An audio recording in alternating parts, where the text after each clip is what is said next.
Assalamualaikum warahmatullahi wabarakatuh. Sebelumnya izin memperkenalkan diri, nama saya Syamulus Nadila dengan NIM akhir 184 dari kelas E. Di sini saya akan mempresentasikan mengenai hasil tugas saya dengan judul Kajian Penemuan dan Pengembangan Antipsikotik Atipikal dengan reseptor dopamin D2 dan serotonin 5-HT2A sebagai antipsikotik. Nah, sebelum masuk materi inti, ada sedikit pendahuluan. Jadi antipsikotik adalah obat yang digunakan untuk mengatasi gangguan psikotik, yaitu kondisi gangguan fungsi mental di mana penderita mengalami ketidakmampuan menilai realitas, gangguan pikir, persepsi, dan emosi. Antipsikotik tidak menyembuhkan, tapi hanya mengontrol gejala sehingga pasien bisa berfungsi lebih baik dalam kehidupan sehari-hari. Nah, indikasi penggunaan yang pertama ada skizofrenia, yang kedua ada gangguan psikotik akut, yang ketiga gangguan bipolar pas mania, yang keempat psikosis akibat obat atau zat, yang kelima ada agitasi berat dan delirium, yang keenam ada Tourette syndrome, dan yang ketujuh ada gangguan perilaku berat. Psikosis berhubungan dengan disregulasi neurotransmitter di otak, terutama pada jalur dopaminergik. Nah, jalur dopaminergik dibagi menjadi 4 jalur. Yang pertama ada mesolimbik. Jalur dopamin mesolimbik penting untuk motivasi, kesenangan, dan penghargaan. Proyek jalur dopamin mesolimbik memproyeksikan dari sel-sel tubuh dopaminergik di daerah tegmental ventral batang otak ke terminal akson di salah satu daerah limbik otak. Nah, jalur ini diperkirakan memiliki peran penting dalam beberapa perilaku emosional, termasuk gejala positif psikosis, seperti delusi dan halusinasi. Selain itu, defisiensi dopamin di jalur ini dapat menyebabkan gejala ahdedonia, apatis, dan kekurangan energi terlihat dalam kondisi seperti depresi, unipolar, dan bipolar, dan gejala negatif seperti skizofrenia. Yang kedua, ada mesokorteks. Jalur ini muncul dari batang otak namun diproyeksikan ke arah prefrontal cortex. Nah, cabang dari jalur ini ke dalam korteks prefrontal dorsolateral dihipotesiskan untuk mengatur kognisi dan fungsi eksekutif. Sedangkan cabang ke dalam bagian ventromedial dari korteks prefrontal dihipotesiskan untuk mengatur emosi. Gejala negatif dan kognitif skizofrenia mungkin terkait dengan penurunan aktivitas dopamin dalam proyeksi mesokortikal korteks prefrontal dorsolateral. Sedangkan afektif dan gejala negatif skizofrenia lainnya mungkin karena defisit aktivitas dopamin di mesokortikal ke korteks prefrontal ventromedial. Yang ketiga ada nigrostriatal. Jalur dopamin ini diproyeksikan dari badan sel dopamin di batang otak substania nigra melalui akson ke ganglia basal atau stratum, yang merupakan bagian dari sistem saraf ekstrapiramidal. Nah, ini berperan dalam mengendalikan gerakan motorik. Defisiensi dopamin di jalur ini mengakibatkan Parkinsonisme dengan tremor, kekakuan, dan akinesia atau bradykinesia, serta akitisia seperti kegelisahan dan distonia gerakan memutar terutama di leher dan wajah.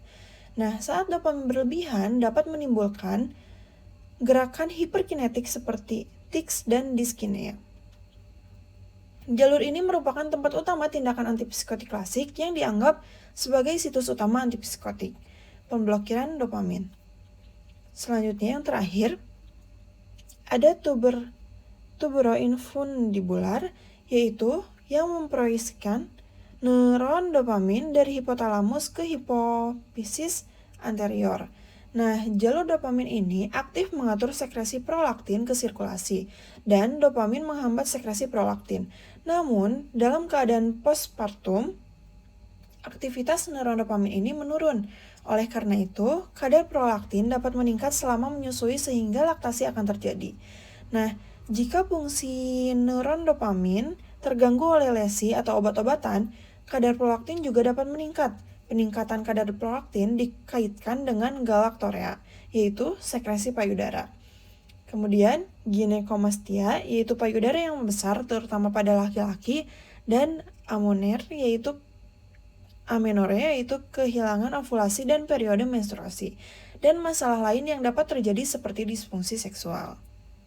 Nah, skizofrenia merupakan gangguan mental kronis yang ditandai oleh gejala positif seperti halusinasi, delusi. Yang kedua ada gejala negatif seperti apatia yang gak punya motivasi, dan terakhir ada gejala kognitif seperti gangguan memori atau konsentrasi. Nah, awal pengobatannya itu menggunakan antipsikotik tipikal yang memang efektif namun sering menimbulkan efek samping ekstrapiramidal yang tinggi. Jadi efek samping ekstrapiramidal itu seperti gangguan gerak akibat blokade dopamin D2 yang menimbulkan gejala seperti tremor, gelisah, dan kaku. Nah, oleh karena itu dikembangkan antipsikotik atipikal yang lebih aman dan seimbang. Nah, antipsikotik atipikal bekerja terutama pada dua reseptor utama, yaitu dopamin D2 dan serotonin 5-HT2A. Blokade dopamin D2 berperan menurunkan gejala positif, seperti yang tadi saya sebutkan, seperti delusi, halusinasi. Kemudian, sedangkan antagonis serotonin 5-HT2A membantu menurunkan efek samping ekstrapiramidal serta memperbaiki fungsi kognitif dan emosi. Nah, sekarang kita akan bahas sejarah singkatnya. Jadi, perkembangan antipsikotik itu ditemukan pada awal tahun 1950-an dengan chlorpromazine sebagai antipsikotik tipikal. Selanjutnya ditemukan clozapine sebagai antipsikotik atipikal dan berkembang menjadi berbagai obat generasi berikutnya seperti risperidon dan aripiprazol. Untuk lead compound yaitu clozapine yang berperan sebagai lead compound yaitu senyawa awal yang dijadikan template untuk pengembangan obat baru karena memiliki efikasi yang tinggi dan resiko efek samping ekstrapiramidal yang sangat rendah. Namun penggunaannya terbatas oleh resiko agranulositosis yaitu turunnya jumlah sel darah putih dan efek samping metabolik. Nah, karena clozapine itu kurang ideal, maka dilakukan optimasi struktur sebagai pengembangan. Yang pertama dilakukan melalui modifikasi cincin inti seperti penggantian cincin benzena menjadi cincin heteroaromatik. Nah, contohnya itu pada olanzapine dan quetiapine. Modifikasi ini tuh memengaruhi selektivitas reseptor dan akan menurunkan efek samping. Kemudian yang kedua, ada modifikasi rantai samping yang bertujuan mengatur kekuatan dan lama ikatan reseptor dengan obat. Nah, nitrogen basa dan fleksibilitas rantai memungkinkan ikatan yang cukup kuat namun cepat lepas sehingga menurunkan resiko efek samping ekstrapiramidal. Contohnya pada aripiprazol. Ini untuk contoh pengembangan hasil pengembangan obat hasil pengembangan. Yang pertama ada risperidon, yaitu memiliki afinitas tinggi terhadap reseptor dopamin D2 dan serotonin 5-HT2A, namun pada dosis tinggi dapat meningkatkan efek samping ekstrapiramidal. Kemudian dibuat turunannya, yaitu paliperidon yang merupakan metabolit aktif risperidon yang dikembangkan sebagai obat tersendiri dengan farmakokinetik yang lebih stabil dan tersedia dalam sediaan injeksi. Selanjutnya untuk efek samping, jadi efek samping antipsikotik terutamanya tuh berkaitan dengan okupansi reseptor dopamin D2.